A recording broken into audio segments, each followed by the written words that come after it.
What's going on, guys, and welcome to my Descendant build series for the First Descendant. Today we're going over my builds for Valby. What do you get when you mix water and RK? Me, of course. Valby is incredibly fun to play and is insanely powerful if you know how to use her. Plus, she's adorable as hell, so bonus. She is a non-attribute descendant that uses water to dot and nuke large groups of enemies. She inflicts laundry status on enemies with each of her abilities. This lowers their resistance to both electric and non-attribute by 20%. Enemies are also constantly dotted while standing in the water she places around the battlefield.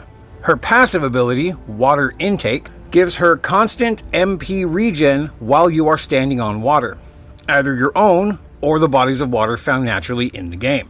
Any water counts for this effect, so make sure you're standing on water at all times, for both the MP regen as well as the continuous dot it inflicts on the enemies. Valby's first ability is called Bubble Bullet. She fires a water ball that bounces around the battlefield, spreading water wherever it lands. And as I said, the water causes constant dot damage to all enemies standing in it, as well as inflicting the laundry status effect. Her second ability, Plop Plop, is a targeted ability that allows Valby to dive into the ground and then spring up under enemy groups. This spreads water, inflicts the laundry status effect, and causes knockdown. The cooldown for this ability is decreased for every enemy knocked down by the ability. The third ability is called Cleanup. This changes Valby's lower body into water and allows her to glide around the battlefield. While in this liquefied form, she can pass straight through enemies, all while leaving a water trail in her wake. Note that while in this form, you have increased movement speed and a 50% reduction to damage taken, though you cannot fire your guns or use any other abilities. So glide around, spread as much water as you can, and bring the pain. You can also jump while in this liquefied form, allowing you to travel around easier, and the water trail still affects the ground where you've jumped, so you're not limited to one space like you were before. Now, Valby's fourth ability is her most powerful by far. It's called Laundry Bomb. She pulls out a giant bubble cannon and fires, yep, you guessed it, bubbles. You get 15 shots, and you can spread these around the battlefield to deal massive damage on large groups of enemies.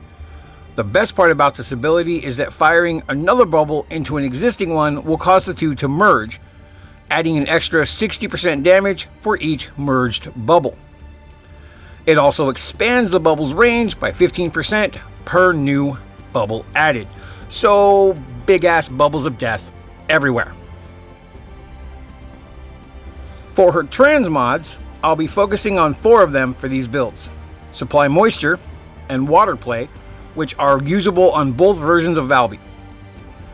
Hydro Pressure Bomb and Spiral Tidal Wave are Ultimate Valby exclusive. The first build is a crit build, and it uses Supply Moisture.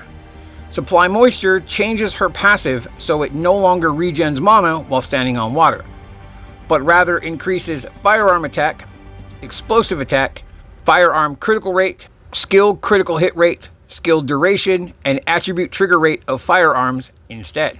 And the build for this is Supply Moisture, Skill Concentration, Emergency Measures,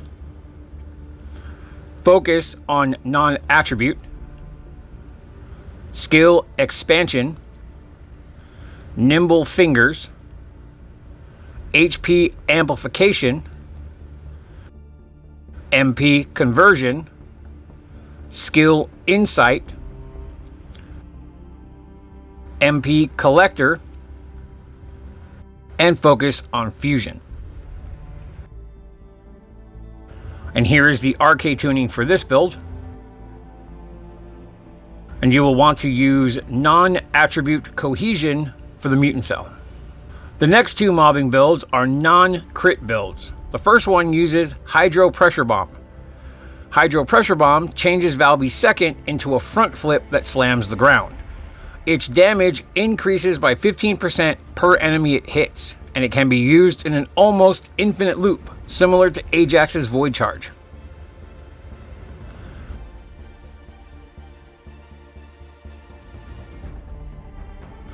The mods for this build are Hydro Pressure Bomb, Fusion Amplification,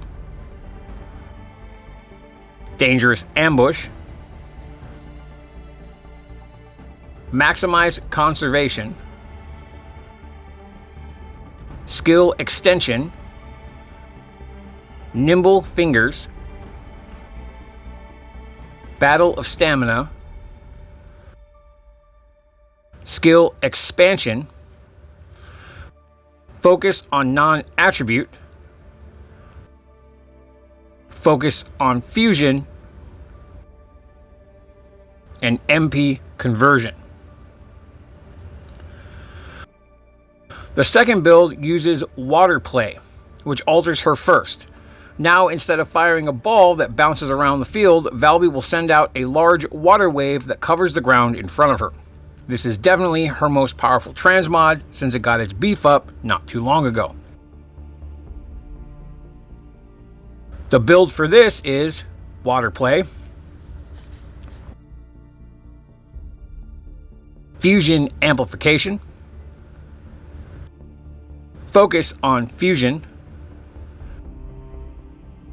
Nimble Fingers, Skill Expansion, MP Conversion, Battle of Stamina, Amplification Control, Non-Attribute Amplification, Iron Defense, and Focus on Non-Attribute. And here is the RK tuning for these two builds. And you'll want to use the Final Preparations Mutant Cell. Now for bossing, Valby is pretty good, though not the best choice given the roster.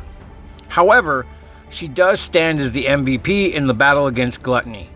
Her Spiral Tidal Wave transmod alters her first ability, making it a frontal bullet that fires straight at the target. What makes this so good against Gluttony specifically is that this bullet grabs and drags the impurity bubbles floating around directly to Gluttony's face, making this fight much easier, as seen here.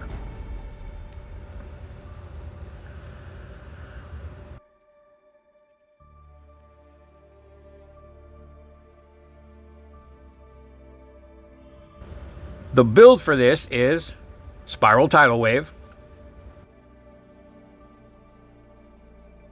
Overwhelming Shield, Energy Collection, Maximize Conservation, Increased Defense, Non-Attribute Amplification, Increased HP, Amplification Control, Focus on Non-Attribute, Biosync Shield, and Shot Focus. And here's the RK tuning for this build. Now there really aren't any mutant cells that scream out for this build, but you can use the Singular Dimension tuning for the lowered skill cost or the Fusion Tech tuning for the extra duration. Note that Spiral Tidal Wave does change her first from Fusion to Dimension, so the Singular Dimension tuning is probably the better option. For Valby, you'll want to use a Fusion Reactor, and for the external components, I use the Enlightened Mage set. This is how I have my Inversion Reinforcement set up. For the weapons, I use the Blue Beetle, the Malevolent, and the Thunder Cage. The Thunder Cage is really good for her because her laundry reduces their electric resistance plus non-attribute, so you're doing extra skill damage and extra weapon damage, but you do you. And here's the build for these weapons.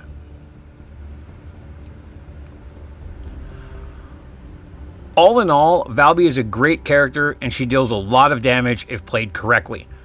Just keep your water on the ground, manage your laundry debuffs, and make sure you're standing on said water at all times to maximize her damage output.